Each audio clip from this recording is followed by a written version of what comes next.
Então, como eu tinha falado agora há pouco, né, que eu falei que eu ia gravar mais um vídeo, vamos falar da AGA, vamos falar da avaliação geriátrica ampla.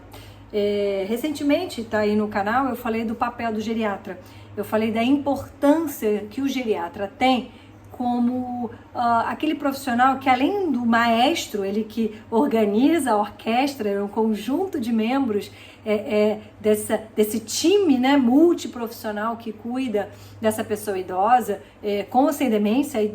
Não há uma questão de doença, há uma questão de envelhecimento, inclusive ativo, né, atividade física, o cuidado com a saúde mental. Então, às vezes, a psicologia é o principal profissional. Então, o geriatra, ele vai identificar fatores de risco e já sinais precoces dos gigantes da geriatria. Então a gente fala de demência, que é o meu foco, a gente fala de depressão, a gente fala do risco de queda, a gente fala das incontinências, a gente fala das dificuldades na comunicação, nas questões sociais, são muito importantes. Hoje, por exemplo, eu atendi lá no consultório uma família, esse é o Joquinha, tá? Daqui a pouco eu mostro ele aqui pra você, seu fofula.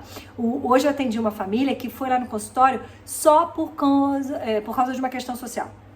Tá me mordendo aqui, seu safado. Só por uma questão social. Eu ainda não conheço o paciente, mas eles foram por uma consulta médica. Olha só que interessante, não é?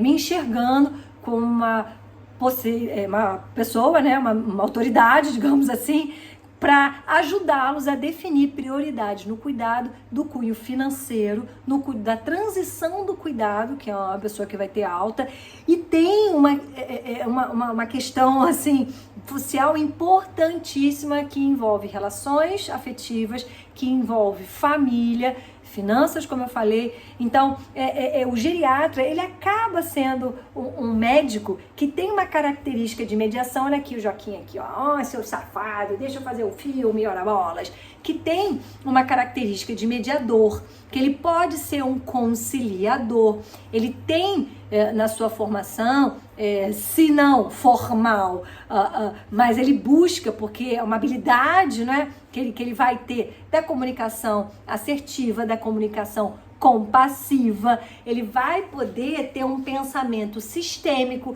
de antecipar agravos.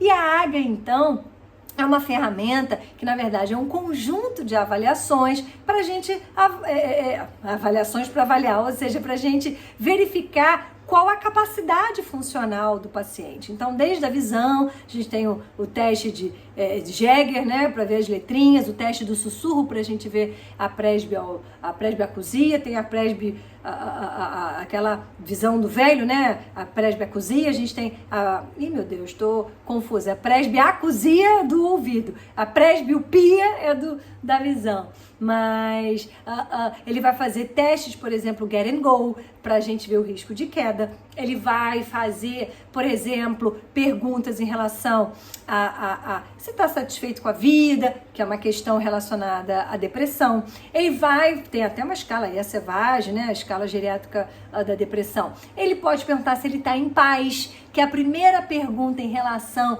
à dimensão espiritual, se a religião faz sentido para ele, se não, se tem alguma coisa que lhe conforta. Ele também vai ver, por exemplo, a desnutrição, e não é só peso e IMC, pode até fazer, né, a nutricionista, a bioimpedância. Claro, todo o exame físico, né, dessa parte coração, pulmão, então, exames preventivos, colonoscopia, mamografia, urologia, enfim, vai sim orientar a ida ao dentista, a ida ao oftalmo, a ida ao otorrino, urologista, gineco, como eu falei, tomar as vacinas. Então, ele tem uma visão mais integral, integrada, né? Ele vai costurando.